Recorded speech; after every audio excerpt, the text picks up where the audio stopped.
Hi friends, சின்ன மருமகள் serial நீ வரப்புற எபிசோட்ஸ்க்கான அப்புறமா தான் இந்த வீடியோவில் பார்க்க போகிறோம். வாங்க ஃப்ரெண்ட்ஸ் பார்க்கலாம். இப்போது இங்கே போஸ் பார்த்திங்க அப்படின்னா குடிச்சிட்டு வந்து காவியா கிட்டே பயங்கரமாக கலாட்டா பண்ணிகிட்ருக்காங்க. அவங்களுடைய அம்மாவும் அக்காவும் வந்து எவ்வளோ தடுத்து பார்க்குறாங்க போஸ் கிட்டே, இந்த மாதிரியெல்லாம் பண்ணாத, வாடா நம்ம கீழே போகலாம் அப்படின்னு. ஆனால் இனி நான் எங்கேயும் வரமாட்டேம்மா, நான் இங்கே தான் இருப்பேன், எதுக்கு நீங்கள் இப்போ சப்போர்ட்டுக்கு வந்து நின்றுட்டுருக்கீங்க, நான் உன் பையம்மா, நீ எனக்கு சப்போர்ட் பண்ணி பேசுவேன்னு பார்த்தா இப்படி இவளுக்கு சப்போர்ட் பண்ணி பேசிகிட்ருக்கா அப்படின்னு சொல்லிட்டு, இனி நான் எங்கேயும் போய் படுக்க மாட்டேன், எனக்கு ரொம்ப அசிங்கமாகவும் அவமானமாக இருக்குது, நான் இங்கே தான் இருப்பேன் அப்படின்னு சொல்கிறாங்க. இது கேட்டு காவியாவுக்கு அம்புட்டுக்கவும் வருது. ஐயம்மா, இது உனக்கே நியாயமாக இருக்கா, ஏதோ யாரும் சொல்லாத பொய்யாம்மா என் பையனும் சொல்லிட்டான், இந்த மாதிரி பிரச்சனை எல்லாம் நடக்கிறது சகஜதானம்மா, இங்கே பார் நீ கோவப்படாத, நான் அதுக்காக சொல்லலை, இங்கே பார் உங்கள் 2 பேரையும் சேர்ந்து வாழ சொல்லி அப்படியெல்லாம் நாங்கள் ஒன்றும் கட்டாயப்படுத்தலை, அதுக்காக இப்படி அவனை கிச்சனில் போய் படுக்க வச்சா இதெல்லாம் பார்க்குறவங்க என்னவா நினைப்பாங்க, நீங்கள் ஒரே ரூம்குள்ளே இங்கே வேணால் கூட அவனை படுக்க வை, ஸோ எப்படி வேணாலும் நீங்கள் இந்த ரூம்குள்ளே சண்டை போட்டுக்கோங்க, ஆனால் வெளியில் போய் படுக்கிறதுனால அவனுக்கு ரொம்ப அசிங்கமாகவும் அவமானமாகவும் இருக்காதாம்மா, அதனால தானே அவன் குடிச்சிட்டு வந்து இப்படியெல்லாம் பண்ணிகிட்ருக்கான், என் பையன் இந்த மாதிரிலாம் இருந்தவனே கிடையாது, இந்த பெட்டில் தான் படுத்து தூங்குவான், இப்படி கொசுக்கடியில் அவனை கிச்சனில் தூங்க வச்சா அவனுக்கு கஷ்டமாக இருக்காதா, அந்த கோவத்தில் தான் அவன் பண்ணிகிட்டு இருக்காமா, மற்றபடி நீ அவனை தப்பாக நினச்சிக்காதா அப்படின்னு. என்ன உங்கள் பையனுக்கு சர்டிஃபிகேட் கொடுக்குறீங்களா, அவனை பற்றி எனக்கு தெரியாதா, நீங்கள் புதுசாக சர்டிஃபிகேட் கொடுத்தா நான் அவனை நல்லவன் ஒத்துப்பனா, இதெல்லாம் அந்த கேவலமான விஷயத்த பண்ணுறதுக்கு முன்னாடி யோசிச்சிருக்கணும், இப்படி அசிங்கம் அவமானம் இதெல்லாம் வரும்னு அப்போ தெரியாதா, ஏன் கல்யாணத்துக்கு முன்னாடி நாள் ஒரு பொண்ணோட ரூம்குள்ளே போய் நின்னானே, அப்போ இந்த அசிங்கம் அவமானம் அவனுக்கு இல்லையா, இப்போ தான் அந்த அசிங்கமோ அவமானமோ தெரியுதா, இங்கே பாருங்கள் அவன் அசிங்கப்படணும்னு தான் நான் அவனை கிச்சனில் படுக்க வச்சிருக்கிறேன், எல்லாரும் பார்த்து அவனை பார்த்து அசிங்கப்பட்டு சிரிக்கணும், அப்போ தானே அவனுக்கு கூனி குறுகி நிற்கும்போது தானே அந்த வலி என்ன அப்படின்னு தெரியும், என்னை கட்டிக்க தயாரான தகுதியாக அவனுக்கு இல்லவே இல்லை, என்னை கட்டிக்கணும்னு பணத்துக்கு ஆசைப்பட்டு இதெல்லாம் பண்ணா இல்லை உங்கள் பையன், உங்கள் எல்லார் பேச்சையும் கேட்டுட்டு, அப்போது இந்த அசிங்கமோ அவமானமோ அவனுக்கு தேவை தானே, அவன் நினச்ச பணம் அவனுக்கு இல்லைன்ன உடனே இப்படியெல்லாம் ஆட சொல்லதா, உழைச்சி சம்பாதிச்சு பொண்டாட்டிக்குன்னு இல்லை என்னை தாலி கட்டினால இதுக்காக அவன் எல்லாத்தையும் பண்ணணும், அப்போ தான் அவனுக்கு என்ன வலி கஷ்டன்றது எல்லாம் புரியும், இவன் எனக்கு ரூல்ஸ் போகிற இவன் யார், நான் எப்படியெல்லாம் வாழ்ந்தவ தெரியுமா, என் அப்பா எனக்கு நினச்சிருந்தா எவ்வளோ பெரிய இடத்துல வேணாலும் பொண்ணுக்கு கல்யாணம் பண்ணி என்னை கொடுத்துருக்கலாம், இவனுக்கு போய் என்னை கல்யாணம் பண்ணி வச்சாங்க பாரு, அதை நினச்சாதான் எனக்கு கஷ்டமாக இருக்குது, அதுவும் எதுக்காக, அங்கே வெளியே இருக்காரே அவருக்காக, அங்கிளுக்காக மட்டும்தான், உங்களுக்கு நல்லா புரியுதா, மற்றபடி உங்கள் யாரையும் பார்த்து இந்த வீட்டுக்கு என் அப்பா என்னை கல்யாணம் பண்ணி கொடுக்கல, அவருடைய மரியாதைக்காகவும் அவருக்காக மட்டும்தான் இந்த வீட்டுக்கு கல்யாணம் பண்ணி கொடுக்க சொன்னாங்க, அதுவும் நல்லவங்க நல்ல குடும்பம் அப்படின்னு நினச்சி தான், ஆனால் இவனை பற்றி என்னைக்கு அந்த விஷயம் தெரிஞ்சிச்சோ அப்போவே இந்த கல்யாணம் நான் வேண்டான்னு சொல்லியிருந்தா என்ன பண்ணியிருப்பீங்க, அப்போ அடிச்சுட்டு உட்காந்துட்டு இருப்பீங்க, இல்லை பணம் போச்சு அப்படின்னு, அதை விட உங்களுக்கு இன்னமும் மிகப்பெரிய அசிங்கத்தையும் அவமானத்தையும் கொடுக்கணும் அப்படின்னு தான் நான் கல்யாணம் பண்ணிக்கிட்டே இவனை வந்தேன், இந்த வீட்டுக்குள்ளே வந்து இப்போ கொடுக்குறேனே இந்த டார்ச்சர் தான் உங்களுக்கு தினம் அசிங்கத்தையும் அவமானத்தையும் கொடுக்கணும், வலியை கொடுக்கணும், வேதனையை கொடுக்கணும், இதுக்காக தான் நான் கல்யாணம் பண்ணிட்டு வந்தேன், இப்போ வலிக்குது இல்லை எல்லாருக்கும், இவன் குடிச்சிட்டு வந்து மிரட்டினா நான் இவனுக்கு பயந்துடணுமா, இவனை கூட்டிக்கிட்டு இப்போ போகலைன்னா இங்கே நடக்கிறதே வேற அப்படின்னு சொல்லிட்டு இருக்காங்க காவியா. ஒரு ஃபோன் கால் என் அப்பாவுக்கு ஃபோன் பண்ணேன்னு வச்சுக்கோங்க, அடுத்த நிமிஷமே போலீஸை கூட்டிகிட்டு வந்து உங்கள் பிள்ளைய காலம்பூரா ஜெயிலில் கழுத்துங்கிற மாதிரி பண்ணிவிடுவான் பார்த்துக்கோங்க, இந்த வீட்டு பெரிய மனுஷனுக்காக இந்த வீட்டுக்குள்ளே போலீஸ் வரக்கூடாதுன்னு நினச்சிட்டு இப்போ அமைதியாக இருக்கிறேன், இப்போ கூட்டிகிட்டு போகிறீங்களா இல்லை என்ன நடந்தாலும் சரி, இவர் பெரிய வீட்டுக்காரர் அசிங்கப்படக்கூடாதுன்ற அசிங்கப்பட்டாலையும் பரவாயில்லன்னு சொல்லிட்டு இவனை போலீஸில் பிடிச்சி கொடுத்துருவேன், என் அப்பா கிட்ட ஒரு வார்த்தை, இப்படி நான் கஷ்டப்படுறேன், என்னை குடிச்சிட்டு வந்து உங்கள் பையன் கொடுமை பண்ணுறான் அடிக்கிறான்னு ஒரு வார்த்தை சொன்னால் போதும், போலீஸ் தூக்கின்னு போய் முட்டி பேத்துருவாங்க, உங்கள் பையனுக்கு ஜெயிலில் போய் கழுத்திங்கிறானமா இல்லை கீழே போய் படுக்கிறானமா, அந்த ஜெயிலை விட இந்த கிச்சனே மேலுன்னு போய் நினச்சா பொழைச்சிக்கலாம், இல்லைன்னா அவ்வளோதான் அப்படின்னு காவியா பயங்கரமாக மிரட்டுறாங்க.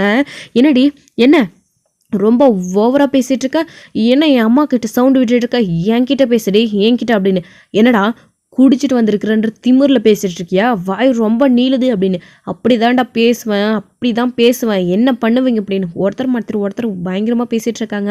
டெபோஸ் நீயாச்சும் கொஞ்சம் நேரம் அமைதியாக இருண்டா அப்படின்னு, ஏம்மா நான் தான் சொல்கிறேன் இல்லைம்மா அவனை வெளியெல்லாம் படுக்க வைக்க வேண்டாம், இந்த வீட்டுக்குள்ளே சண்டை படுக்குங்க அப்படின்னு, அது எப்படி 4 ரூம்குள்ளே சண்டை போட்டால் அது எங்களுக்குள்ளே இருக்கிற பிரச்சனை ஆகிடுமே, இவன் பண்ண தப்புக்கு 4 செவுத்துக்குள்ளே இல்லை வெளியே 4 பேர் முன்னாடி அசிங்கப்பட்டாதான் இவனுக்கெல்லாம் புத்தி வரும் அப்படின்ற மாதிரி காவியா சொல்கிறாங்க. என்னம்மா இப்படியெல்லாம் பேசுகிற அப்படின்னு. வேற எப்படி பேசுவாங்க? இங்கே பாருங்கள், இப்படியே பேசிட்டு இருந்தானா அவனுக்கும் மரியாதை இல்லை, உங்களுக்கும் மரியாதை இல்லை, இவனை கூட்டிகிட்டு போயிடுங்க.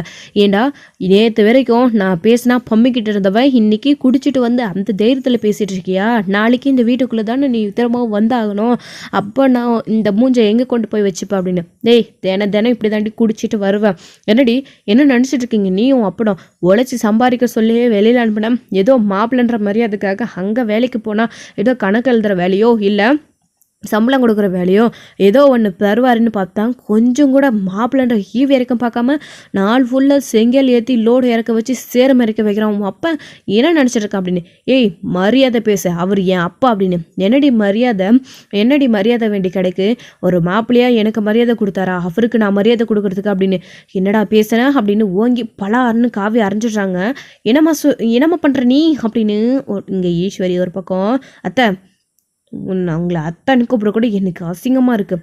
என்ன நினச்சிட்டு இருக்கா அவங்க பையன்? என் அப்பாவை கொஞ்சம் கூட மரியாதை இல்லாமல் பேசிகிட்டு இருக்கான். இவன் பண்ண வேலைக்கு இவனுக்கு அப்படியே ராஜாங்க உத்தியோகம் கொடுப்பாங்களாமா.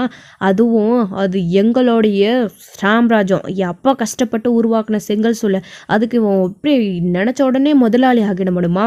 இங்கே பாருங்கள், என்னை கட்டின உடனே முதலாளி ஆகிடலான்னு நினப்பெல்லாம் இவனுக்கு இருக்கவே வேண்டாம். அந்த பணத்தை கஷ்டப்பட்டு தான் நீங்கள் கல்யாணம் பண்ணீங்க. இங்கே பாருங்கள், தேவையில்லாமல் உங்ககிட்ட பேசி டைம் வேஸ்ட் பண்ண எனக்கு விருப்பம் இல்லை.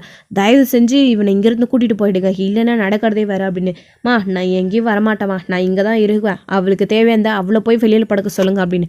ஓ அப்படியா, சரி, அப்போது நான் மற்றது ஆக வேண்டியதை நான் பார்த்துக்கிறேன் அப்படின்னு காவி அந்த ரூம்பை விட்டு வெளியில் போகிறாங்க. அம்மா நில்லுமா, நீ எங்கம்மா போகிற அப்படின்னு. அப்போது நீங்கள் பாரும்மா, நீ எங்கேயும் போகாதம்மா, இங்கே இருமா அப்படின்னு காவியா இருந்துக்கிட்டு அப்போது உங்கள் பையனை வெளியில் போக சொல்லுங்க அப்படின்னு. போஸ் எதுவாக இருந்தாலும் காலையில் பேசிக்கலாம் வாடா அப்படின்னு. இல்லைம்மா நான் இனி இவளுக்கெல்லாம் பயப்படுற மாதிரி கிடையாது அப்படின்னு சொல்கிறாங்க. ஏண்டா வாங்கினதை பத்தலையா, வாடா அப்படின்னு. ஏண்டா அப்படி குடிச்சிட்டு வந்து பிரச்சனை பண்ணுற? ஐயோ என் பையனோட வாழ்க்கை இப்படி ஆயிடுச்சே. எல்லாத்துக்கும் காரணம் அந்த தமிழ் செல்வி போஸ் தான். இல்லை அவங்கள சும்மாவே விட மாட்டேன். ராஜா மாதிரி இருந்தவன் இப்படி குடிச்சிட்டு வந்து இப்படி புலம்பிட்டு இருக்கானே.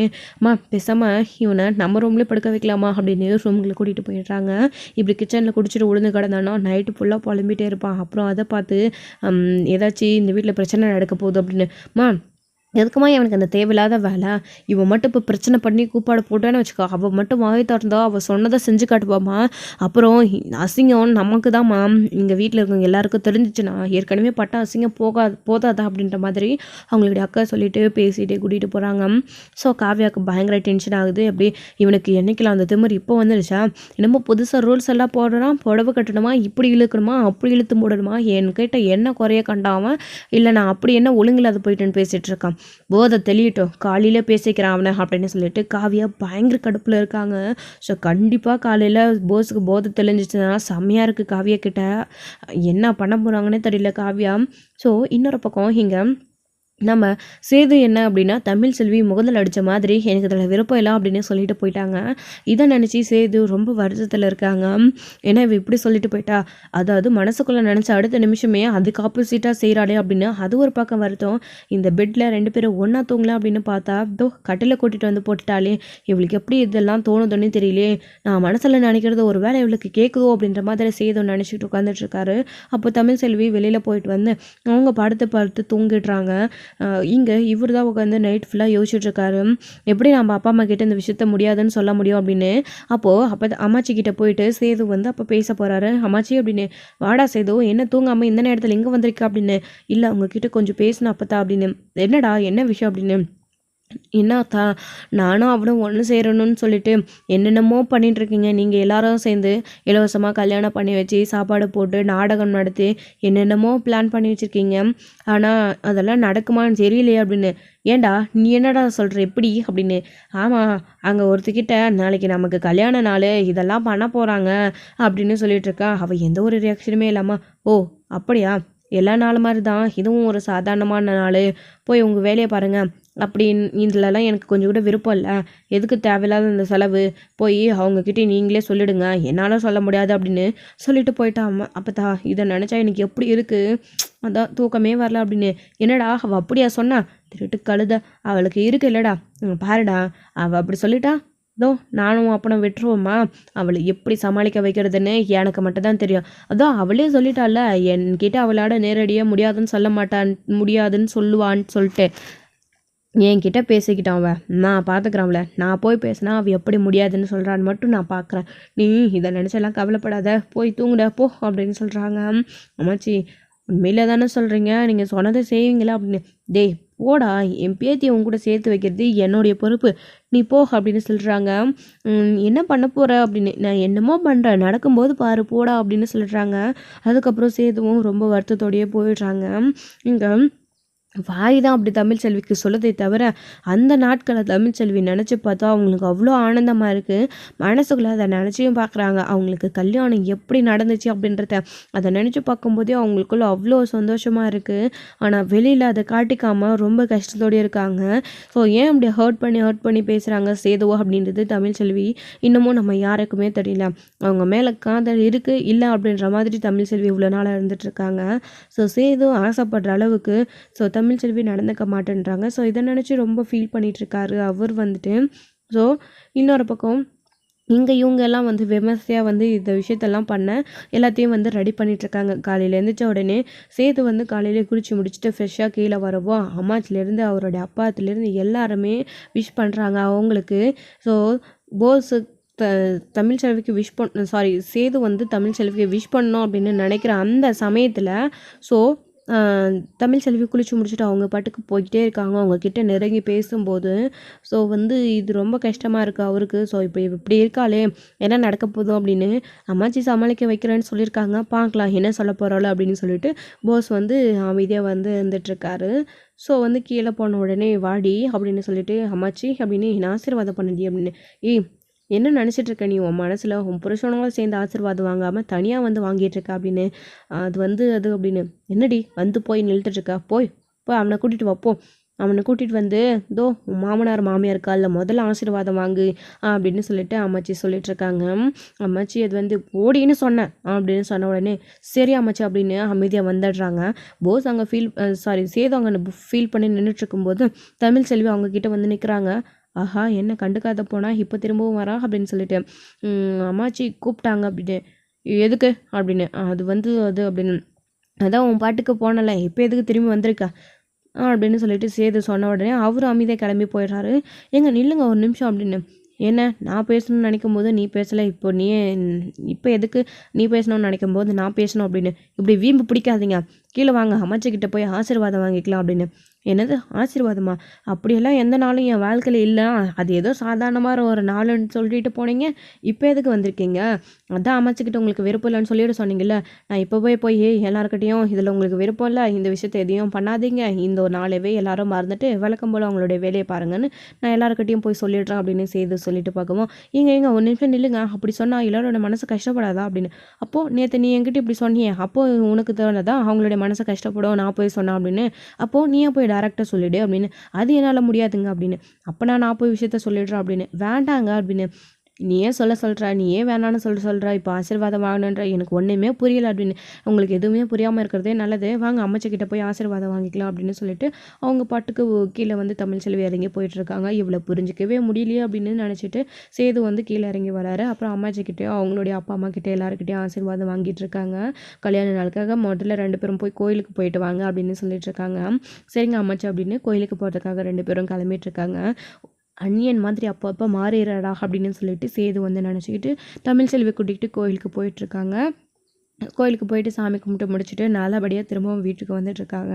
ஸோ இதோட இந்த எபிசோடு வந்து முடிச்சிருக்காங்க. அடுத்தடுத்த எபிசோடில் என்ன நடக்க போகுது, அடுத்து என்னெல்லாம் நடக்க போகுது, எப்படியெல்லாம் விமர்சனங்கள் கல்யாணமும் நாடகமும் நடக்க போகுது அப்படின்றதெல்லாம் வெயிட் பண்ணி நெக்ஸ்ட் வீடியோவில் பார்க்கலாம். தேங்க்யூ. இந்த வீடியோ உங்களுக்கு பிடிச்சிருந்தா லைக் பண்ணுங்கள், ஷேர் பண்ணுங்கள், கமெண்ட் பண்ணுங்கள்.